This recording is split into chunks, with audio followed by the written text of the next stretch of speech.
اللهم صل على سيدنا محمد الفاتح لما أغلق والخاتم لما سبق ناصر الحق بالحق والهادي إلى صراطك المستقيم وعلى آله حق قدره ومقداره العظيم بسم الله الرحمن الرحيم. Allah dit dans le Coran: إن الذين كفروا ينفقون أموالهم ليصدوا عن سبيل الله فسينفقونها ثم تكون عليهم حسرة ثم يغلبون والذين كفروا إلى جهنم يحشرون. Allah nous explique dans ce verset que ceux qui ne croient pas, ceux qui ont mécru, dépensent de leurs biens pour éloigner les gens du sentier d'Allah et les égarer. Et puis il dit: or, après qu'ils les aient dépensés, ces biens-là seront pour eux un sujet de grand regret. Puis, ils seront vaincus. Et tous seront rassemblés vers l'enfer. Donc aujourd'hui, et j'aimerais m'arrêter là 2 minutes pour dire quelque chose, nous assistons aujourd'hui, à travers les événements de l'actualité, une étape chronologique extrêmement importante. Pour ceux qui méditent, il y a quelques mois, la décision de Donald Trump de reconnaître Jérusalem comme capitale d'Israël est en réalité un événement eschatologique majeur qui vient nous donner une indication supplémentaire sur la chronologie des événements. Banu Israël, les enfants d'Israël, il faut comprendre que Al-Ard al-Muqaddasa, la terre sainte, the Holy Land, a été créée par Allah et a été accordée à Banu Israël. C'est pas moi qui le dis, c'est dans le Coran. Allah dit dans le Coran qu'il a donné la terre sainte à Banu Israël, mais à condition. Il y avait un certain nombre de conditions à remplir par le peuple de Banu Israël pour leur garantir le fait d'habiter la terre sainte. D'accord? Banu Israël n'ont pas respecté ces conditions-là. D'accord? Ils n'ont pas respecté les commandements des prophètes que Allah leur a envoyés. Et je ne vais pas aujourd'hui en faire le sujet. Mais ce qu'il faut comprendre, c'est que Allah subhanahu wa ta'ala les a exilés à 2 reprises. Il les a exilés une première fois. Ensuite, il leur a pardonné. Il les a rétablis sur la terre sainte. Et de nouveau, ils ont transgressé. Et Allah les a de nouveau exilés. La deuxième fois, ils ont été exilés en terre d'Irak. Et ils ont été faits prisonniers sous l'emprise d'un roi puissant qui gouvernait à Babylone. Et Allah leur a envoyé le prophète Daniel alayhi salam afin de leur prophétiser la venue d'un Messie, Al-Masih, le Christ. Ce Christ devait en réalité les rétablir à la terre sainte et devait rétablir le royaume de Sulayman. D'accord? Sulayman a gouverné le monde entier, et pas seulement le monde matériel, mais les 2 mondes, depuis Jérusalem. D'accord?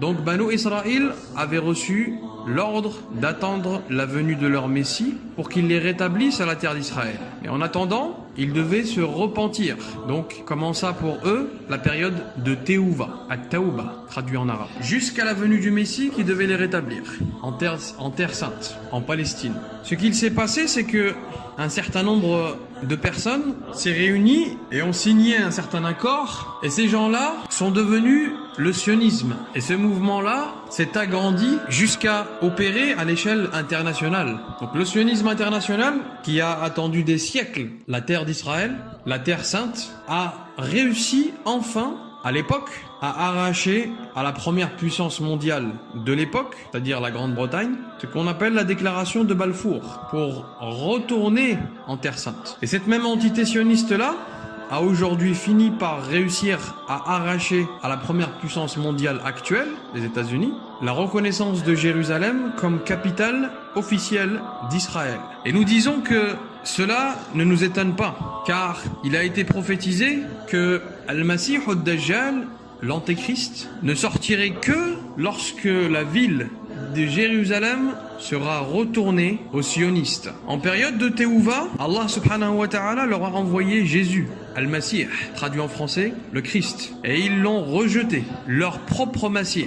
Ils l'ont rejeté. Ce qui fait qu'ils sont aujourd'hui encore dans l'idée que un certain Masih, un certain Messie doit arriver. Le Messie promis de Dieu, le Mashiach, comme il l'appelle. Je vous laisse ensuite deviner la suite quand Allah subhanahu wa ta'ala va manifester l'apparence de celui qu'on appelle le trompeur, Ad-Dajjal, l'Antéchrist. Car Allah subhanahu wa ta'ala a fait sa promesse dans le Coran et il a tracé son plan divin. Allah subhanahu wa ta'ala dit: dans Surat Al-Qasas, وَنُرِيدُ أَن نَّمُنَّ عَلَى الَّذِينَ اسْتُضْعِفُوا فِي الْأَرْضِ وَنَجْعَلَهُمْ أَئِمَّةً وَنَجْعَلُهُمُ الْوَارِثِينَ وَنَجْعَلُهُمُ الْوَارِثِينَ. Allah, regardez la beauté de cette promesse. Contemplez la parole d'Allah à travers laquelle il nous fait directement la promesse que ceux qui ont subi les injustices, alladhina stud'ifu, seront rétablis sur terre pour en être les imams, les guides, les dirigeants.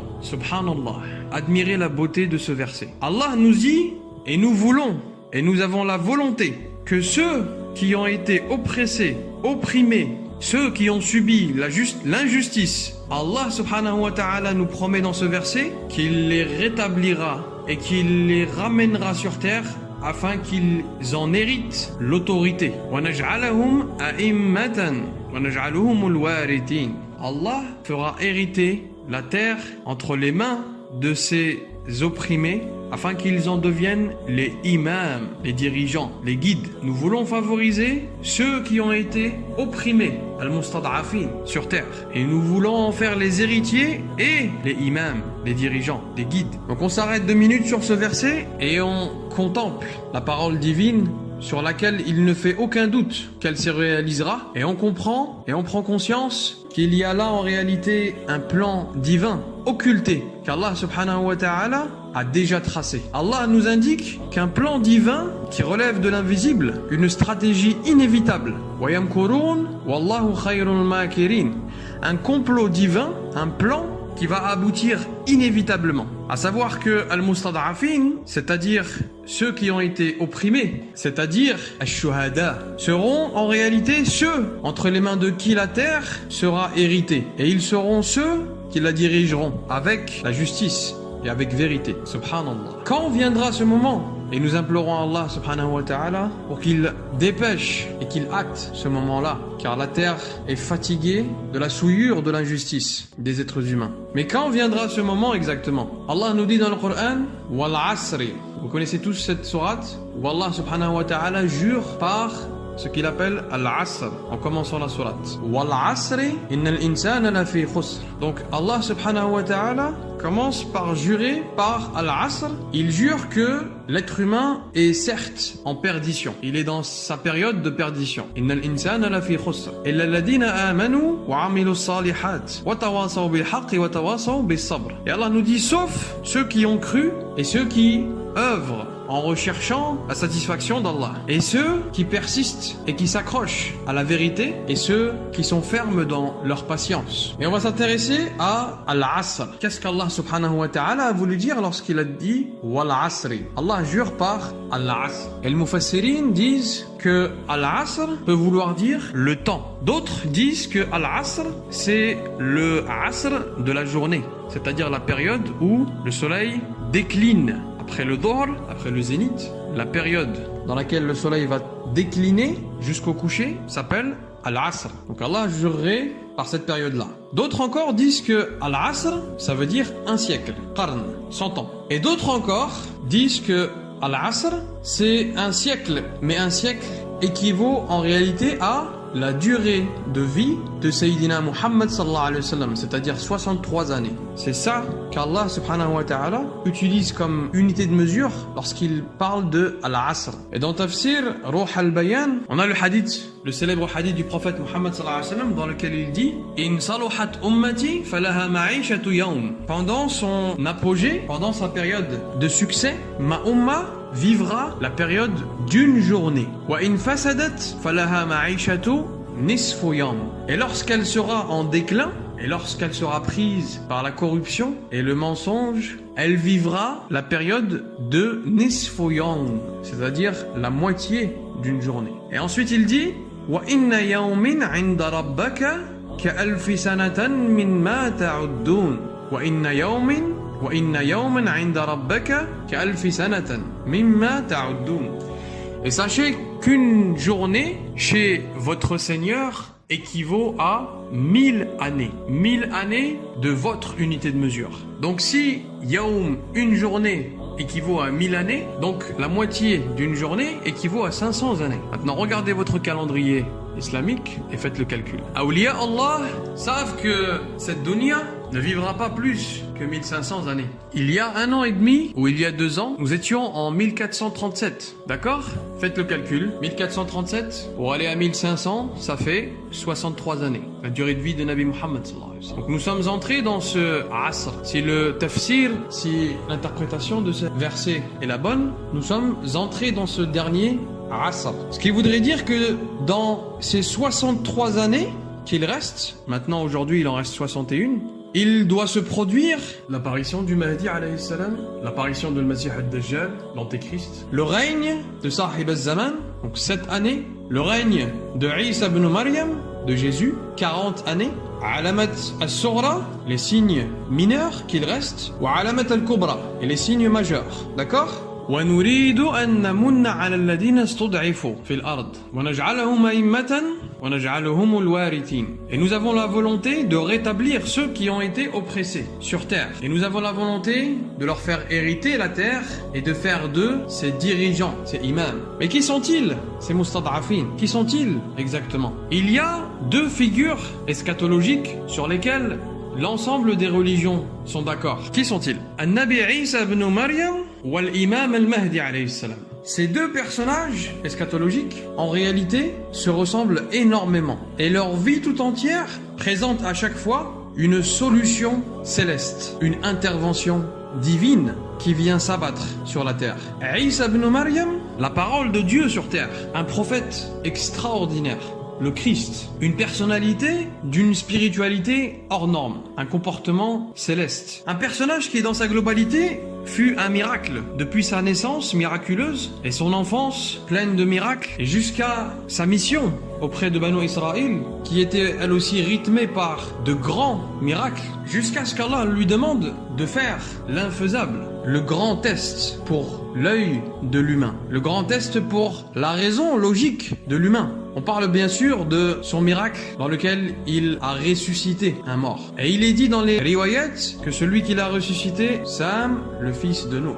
Et ici, j'aimerais qu'on s'arrête un instant pour méditer un peu. Si on observe l'histoire, je fais une parabole avec ce qu'on avait dit la dernière fois, concernant le cartésien, celui qui n'accepte que ce qui est démontré dans les laboratoires, celui qui ne croit que ce qu'il voit. Et on constate que à chaque fois, plus le miracle d'Allah est grand, et plus la foi se voit renforcée dans les cœurs de ceux qui croient. La foi en Al-Ghaib, en l'invisible. Et plus le miracle est grand, d'un autre côté, plus la conviction de la mécréance se voit aussi renforcée dans les cœurs de ceux qui ont mécru. Plus le miracle est extraordinaire et inexplicable et irrationnel, et plus l'intellect de la personne se retrouve incapable de l'assimiler et de le concevoir. Si la personne n'a pas une foi inconditionnelle, inébranlable en Al-Ghaib, en l'invisible, en Allah, il se retrouve tout de suite déstabilisé. Même si il a une éducation religieuse, même s'il est croyant, s'il n'a pas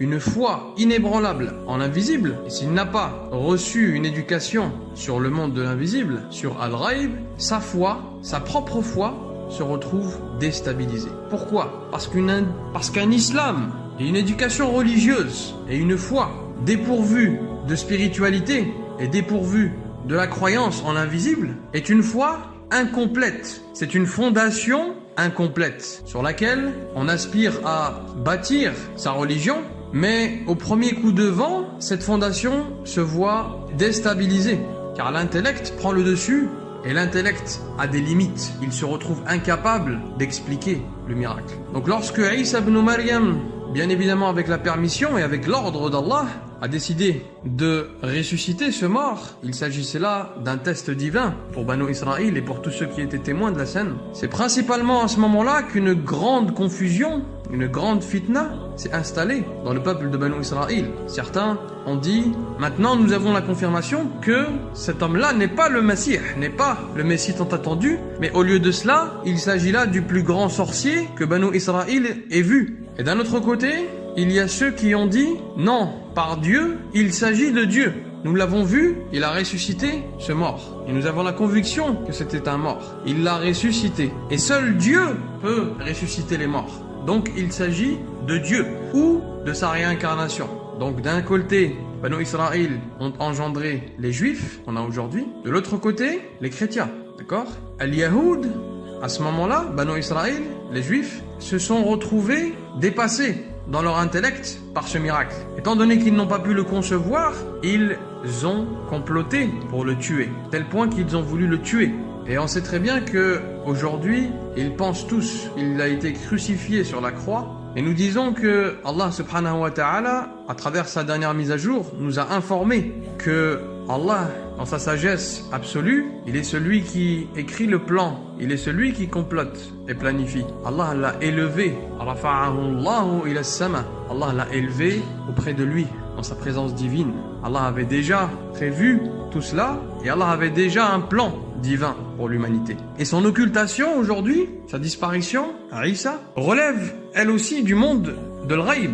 Elle relève du monde de l'invisible encore une fois. Personne ne sait où il est, ni quand est-ce qu'il va revenir. Et nous disons que cela relève encore une fois du plan divin et d'une intervention céleste jusqu'à son retour sur terre pour tuer Al-Masih Ad-Dajjal et régner ensuite. Et c'est pas le sujet aujourd'hui. Ceux qui arriveront à faire les paraboles comprendront. L'autre personnage eschatologique, c'est Al-Mahdi alayhi salam, qui présente quasiment les mêmes caractéristiques que Isa. Très bientôt, c'est-à-dire dans quelques mois, peut-être moins, peut-être sommes-nous déjà dedans, un effet domino va commencer, où une réaction en chaîne d'événements choquants va commencer et ne plus s'arrêter.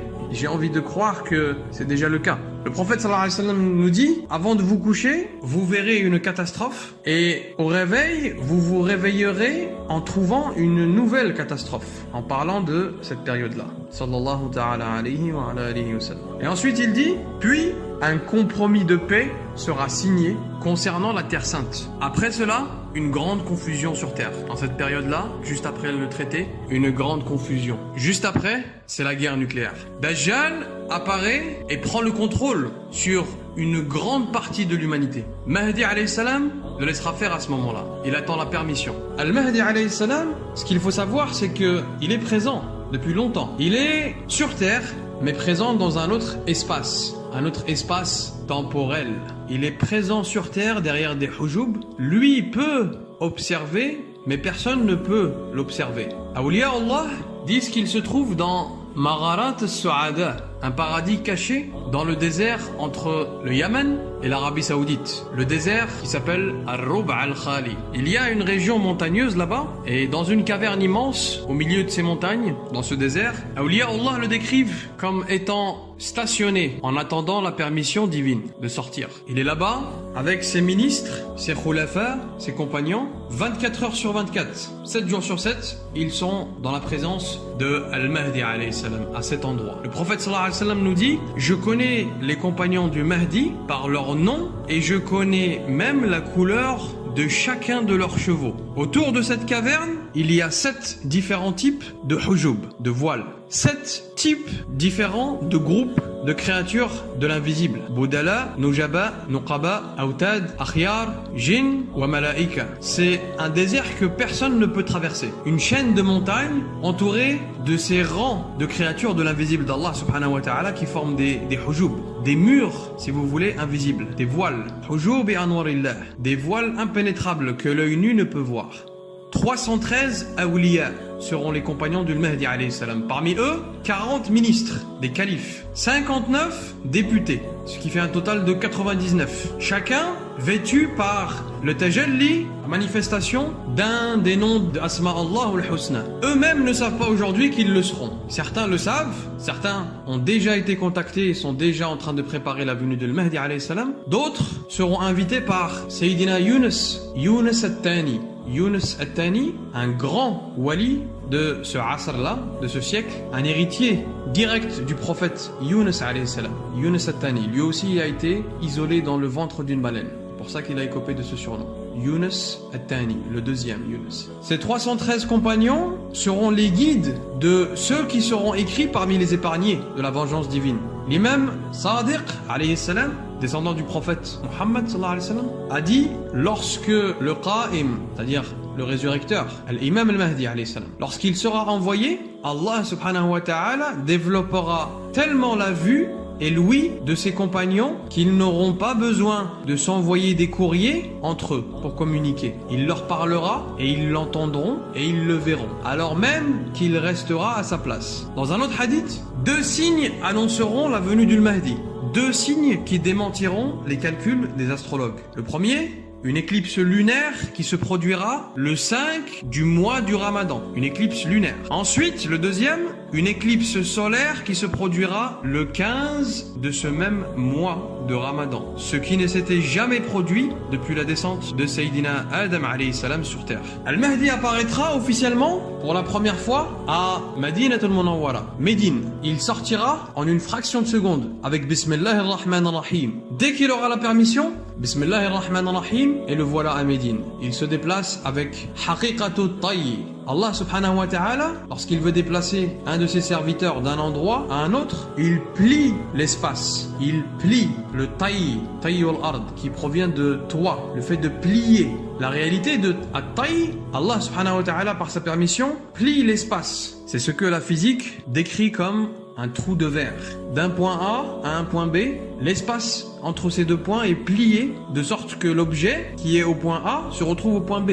Plus vite que la vitesse de la lumière, à la vitesse de la pensée. Les anges se déplacent plus vite que la vitesse de la pensée même. Votre corps est physique, mais votre ruh, lui, est spirituel. Il se déplace dans une trajectoire dite ruhaniya, dans un espace-temps qui est ruhani, d'accord? Spirituel. Votre corps est une prison matérielle pour votre ruh, d'accord? Vous ne pouvez pas bouger votre ruh s'il est prisonnier de votre corps, car le corps matériel retient par sa gravité, par la gravité terrestre. Le corps tire vers le bas, le ruh. Quand votre ruh devient plus fort, plus puissant que votre corps de matière, le ruh devient maintenant celui qui va attirer le corps vers une gravité céleste, vers le haut. Le corps devient maintenant à l'intérieur du ruh. Awliya Allah, lorsqu'ils veulent se déplacer, ils libèrent ce ruh de l'emprise de leur corps. Al-Mahdi alayhi salam apparaîtra avec la réalité de At-Tayyi. Ce jour-là, les takbirat seront entendus dans le monde entier. Labbaik Allahumma labbaik. Comme le jour de l'Hajj. On entendra ça au nord, au sud, de l'est à l'ouest. On entendra dans les cieux le takbir d'Allah subhanahu wa ta'ala. À ce moment-là, les miracles seront trop grands pour que l'intellect de l'humain puisse les assimiler. Les musulmans, beaucoup de musulmans iront vers le kufr, la mécréance. Et d'un autre côté, beaucoup des occidentaux déclareront leur foi, déclareront leur shahada et entreront dans l'islam à cette époque-là. Beaucoup de conversions et beaucoup de pseudo-muslims en djellaba, barbe de 5 km, iront vers la mécréance, après le prophète sallallahu alayhi wa sallam. Ensuite, Bismillahir-Rahmanir-Rahim, le voilà au Sham. Avec Bismillahir-Rahmanir-Rahim, de l'Arabie Saoudite, il ira au Sham. En une seconde, le voilà au Sham. Et c'est au Sham que tout va commencer. Le Sham, il faut comprendre que c'est à cet endroit-là que tout a commencé et c'est à cet endroit-là que tout va terminer. C'est pourquoi de plus en plus de gens aujourd'hui s'intéressent au Sham.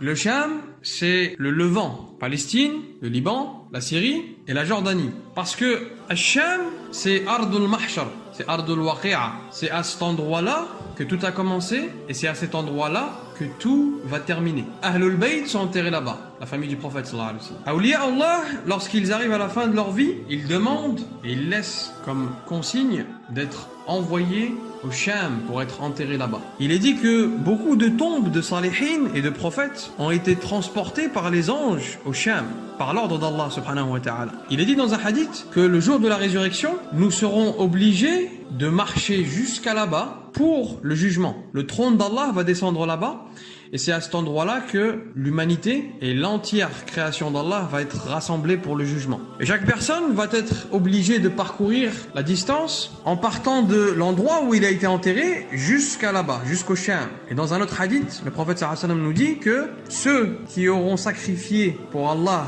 une bête, cette bête-là sera envoyée à ce moment-là pour être la monture de cette personne-là, pour le voyage de marche jusqu'à Ardul Mahshar, la terre de la résurrection. C'est pour ça que le prophète Mohammed sallallahu alayhi wa sallam n'est pas rentré au Sham. Ce n'était pas son heure encore. S'il était rentré au Sham, nul besoin pour Al-Mahdi de venir. Allahu Akbar. Allahu Akbar. Allahu Akbar. Al-Mahdi alayhi salam pose son pied à Damas, en Syrie. À ce moment-là, par ces takbirat-là, toute guerre, toute arme, toutes les technologies deviennent obsolètes, inutilisables. Allahu Akbar, Allahu Akbar, Allahu Akbar. Deuxième takbira, toute personne qui a dans son cœur un atome de iman et de yaqin se retrouve par la permission d'Allah au Sham, en la présence de Mahdi alayhi salam, avec Haqiqatu Tayy, par la réalité de At-Tayy. En une nuit, Mahdi alayhi salam donnera l'ordre aux djinns de bâtir une immense ville pour rassembler tous les mu'minines au Sham, entre ses mains. Allahu Akbar, Allahu Akbar, Allahu Akbar.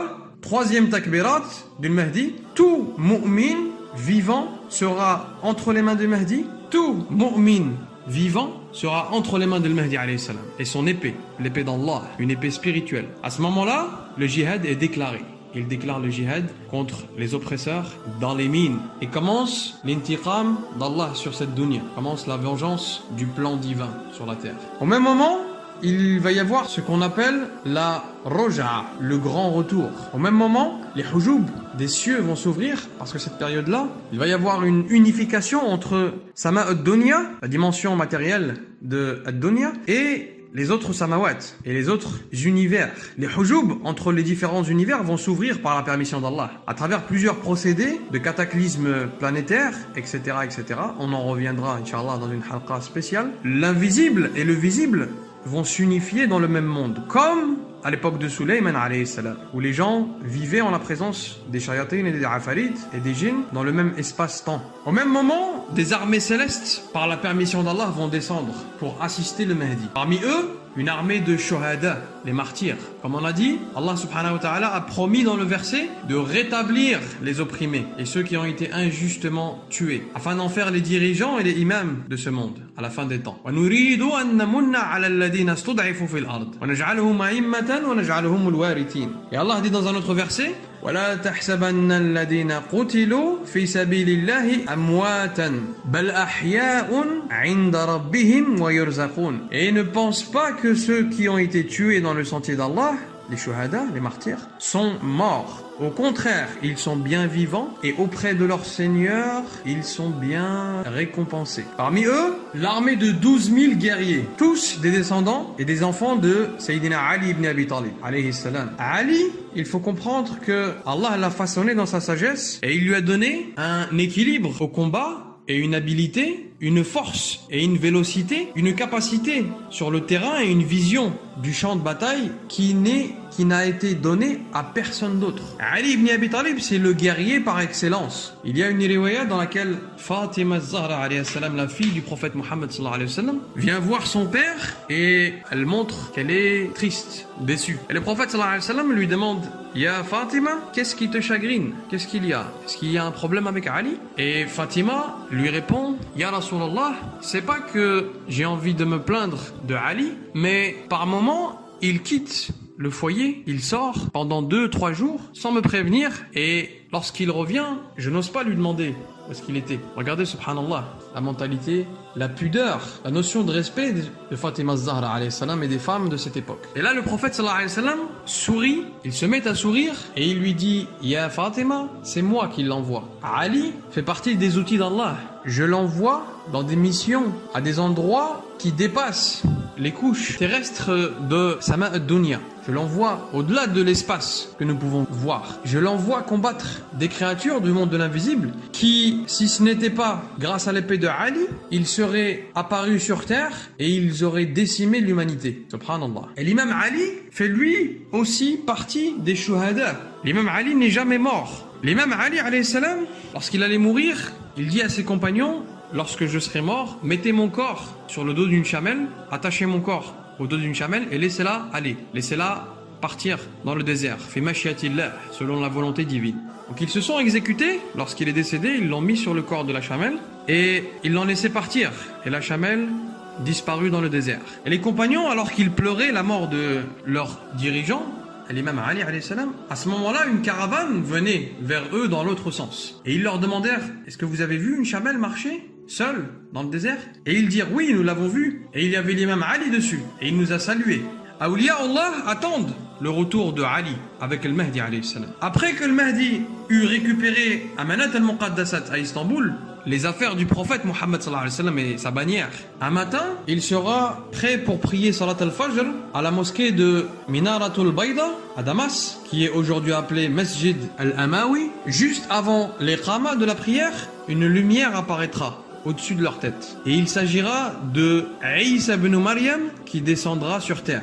Il descendra par la volonté d'Allah avec chacune de ses mains sur l'épaule d'un ange céleste. Et lorsqu'il apparaîtra devant eux, le Mahdi alayhi salam l'accueillera et il lui proposera de diriger la prière. Mais Isa alayhi salam lui dira non. Non, j'ai demandé à Allah de me donner la vie longue jusqu'à ce qu'il m'accorde d'être parmi la ummat Muhammad sallallahu alayhi wa sallam. Et Allah m'a exaucé. Et chaque umma a son imam. Et aujourd'hui, c'est toi l'imam de ce temps. Et Isa ibn Maryam priera derrière l'imam al-Mahdi. Essayez de fermer les yeux et de visualiser cette scène. 2 secondes. Prenez conscience que nous vivons cette époque où le prophète Jésus alayhi salam va revenir.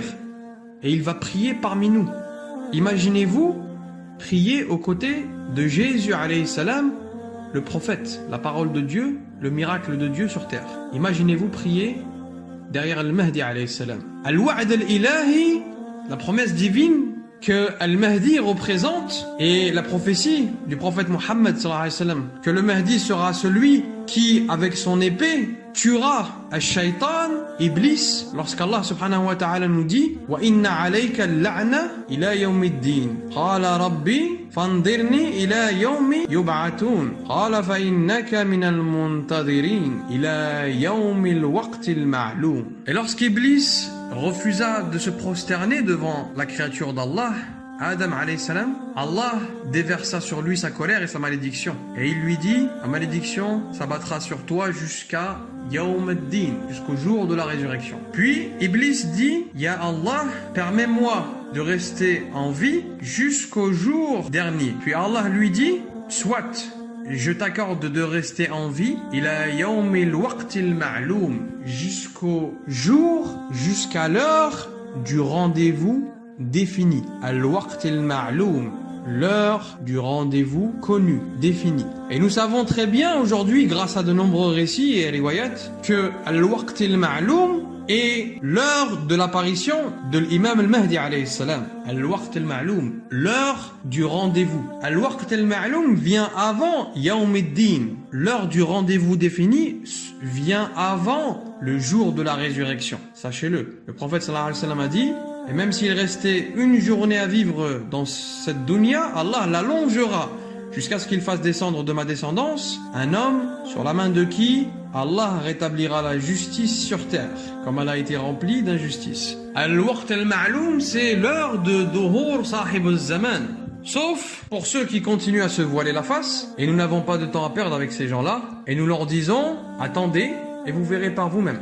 Maintenant, contemplez, subhanallah, l'organisation de ce sublime plan divin, dans lequel, incha'Allah, bi'idnillah, nous allons prendre part. Ce qui est sûr, c'est que nous serons témoins. Et si Allah nous le permet, si nous permettons à nos âmes de se purifier jusqu'à ce moment-là, si nous sommes prêts pour ce rendez-vous-là, nous demandons à Allah subhanahu wa ta'ala de faire que nous soyons parmi les protagonistes de ce plan divin. Ce plan divin commencera la préparation de ce Yawm ad-Din, le jour de la résurrection, avec comme première étape Al-Waqt al-Ma'loum, dans laquelle les forces d'Iblis et ses armées seront exterminées jusqu'au dernier. Les traces d'Iblis seront finies, décimées de ce monde. En somme, cela signifie que cette solution céleste qu'Allah va mettre dans la main de Al-Mahdi alayhi salam et son commandement, et à travers Isa alayhi salam, qui sera avec lui et qui priera derrière lui, et à travers leurs compagnons et ceux qui auront préparé la venue de Mahdi alayhi salam, Allah subhanahu wa ta'ala, dans sa gloire, dans sa grandeur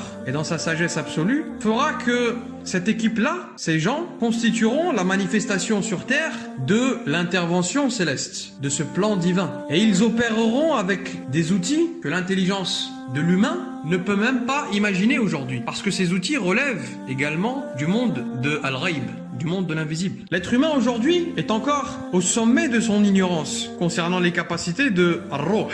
Ce Ruh, cette âme, ce Ruh, quand il est libéré et qu'il s'élance, à quelle force et à quelle vitesse il peut affronter, avec quelle volonté il peut combattre la corruption dans ce monde. À partir de là, commencera une nouvelle ère pour l'humanité. Le prophète sallallahu alayhi wa sallam a dit: je jure par celui qui tient mon âme en son pouvoir, il s'en faut bien peu pour que le fils de Marie descende pour vous juger équitablement. Il brisera les crucifixes, il tuera les porcs, il fera disparaître la capitation. Alors, les richesses déborderont, au point que personne n'en voudra plus. Dans une autre riwaya, le prophète sallallahu alayhi wa sallam dit: à son époque, de la même façon que l'eau remplit la coupe, la paix remplira la terre. Il ne subsistera plus aucune hostilité entre les gens. Tous les conflits, l'envie, la jalousie, la méchanceté disparaîtront. Les guerriers abandonneront leurs armes. Aucune autre religion ne sera acceptée ni pratiquée. La religion sera une.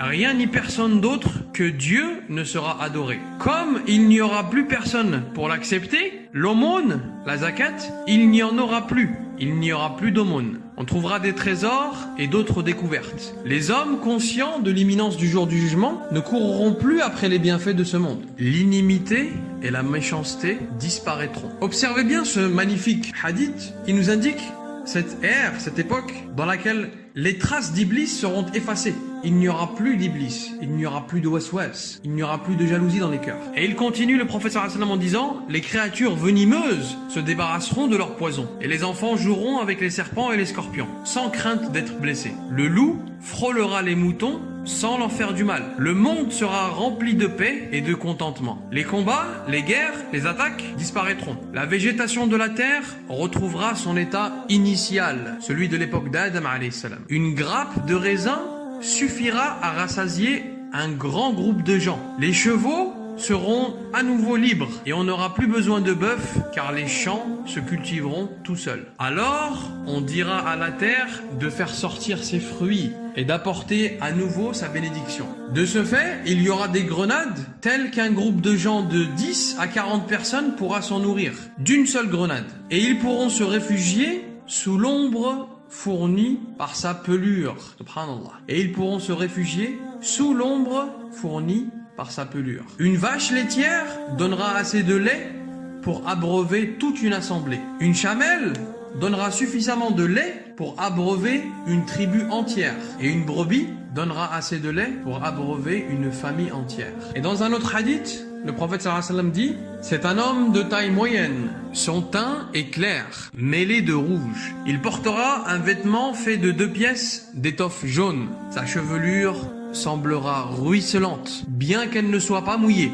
Il se mariera et il engendrera. Il vivra 40 ans, puis il décédera. Et les musulmans prieront sur lui et ils l'enterreront à mes côtés, dans ma tombe. Ainsi, Isa ibn Maryam, Jésus et moi serons ressuscités de la même tombe. Subhanallah, masha'Allah, tabarakallah. Et Allah subhanahu wa ta'ala dit dans le Coran: وَقُلْنَا يَا آدَمْ أُسْكُنْ أَنْتَ وَزَوْجُكَ الْجَنَّةَ وَكُلَا مِنْهَا رَغَدًا حَيْثُ شِئْتُمَا وَلَا تَقْرَبَا هَذِهِ الشَّجَرَةَ فَتَكُونَ مِنَ الظَّالِمِينَ. Et nous dîmes à Adam: habite le paradis, toi et ton épouse, et mangez autant que vous le voulez. Mais n'approchez pas de cet arbre, car si vous le faites, vous serez parmi les oppresseurs. Je parle de ce verset pour faire une parabole avec cette époque-là, car à ce moment-là, Inch'Allah, sous le commandement de Isa ibn Maryam et celui de Al-Mahdi alayhi salam, c'est-à-dire sous le commandement d'un cœur inspiré par l'inspiration divine, sous une autorité céleste, Allah subhanahu wa ta'ala permettra enfin aux mu'minines de manger de cet arbre, selon la volonté d'Allah. Écoutez attentivement. Allah subhanahu wa ta'ala n'a pas créé cet arbre, Ash-Shajara, si ce n'est que pour que ses serviteurs en bénéficient. Il ne l'a pas créé pour en priver de ses créatures. Il ne l'a pas créé pour vous donner envie de le manger, d'en manger, sans que vous ne puissiez le faire. Allah subhanahu wa ta'ala n'est pas injuste. Allah subhanahu wa ta'ala n'a pas créé cet arbre pour nous taquiner, pour nous frustrer. C'est pas une bande-annonce.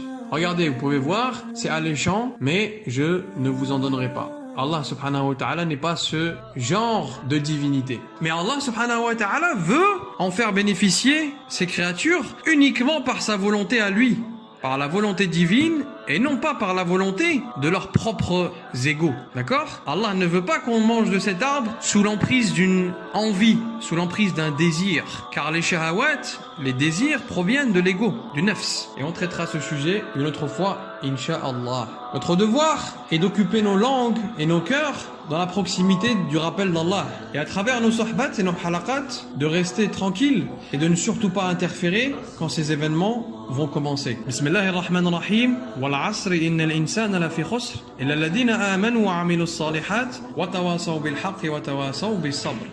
Wa min Allahi at-tawfiq. Bi hurmati al-Fatiha.